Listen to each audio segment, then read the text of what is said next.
ಎಲ್ರಿಗೂ ನಮಸ್ಕಾರ. ನಾನೊಂದು ಫೋಟೋ ಹಾಕಿದ್ದೀನಿ ನೋಡಿ. ಇವಾಗ ನಾವೆಲ್ಲ ಅಪ್ರಿಷಿಯೇಟ್ ಮಾಡಲೇಬೇಕು ಅವರನ್ನ. ಅವರ ಹೆಸರು ಕರ್ನಲ್ ಸೋಫಿಯಾ ಕುರೇಶಿ ಅಂತ. ಹೆಮ್ಮೆಯ ನಮ್ಮ ದೇಶದ ಮುಸ್ಲಿಂ ಹೆಣ್ಮಗಳು. ಆಕೆಯ ಒಂದು ಸಣ್ಣ ವಿವರಣೆ ನಿಮಗೆ ನಾನು ಕೊಡ್ತೇನೆ. ಅಜ್ಜ ಸೈನಿಕ, ತಂದೆ ಸೈನಿಕ ವ್ಯವಸ್ಥೆಯಲ್ಲಿ ಧಾರ್ಮಿಕ ಶಿಕ್ಷಕ, ಗಂಡ ಕೂಡ ಸೈನಿಕ. ತಾನು ಕೂಡ ಇವತ್ತು ಏನು ನಾವೆಲ್ಲ ಇಡೀ ಭಾರತ ದೇಶದಲ್ಲಿ ಹೆಮ್ಮೆಯನ್ನ ಪಡ್ತಾ ಇದ್ದೀವಿ,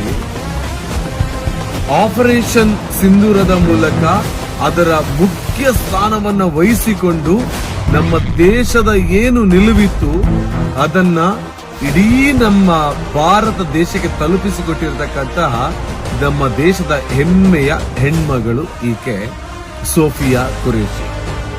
ಹಾಗಿದ್ರೆ ನಮ್ಮ ದೇಶದ ಮಣ್ಣನ್ನ ಪ್ರೀತಿಸಿ ನಮ್ಮ ದೇಶ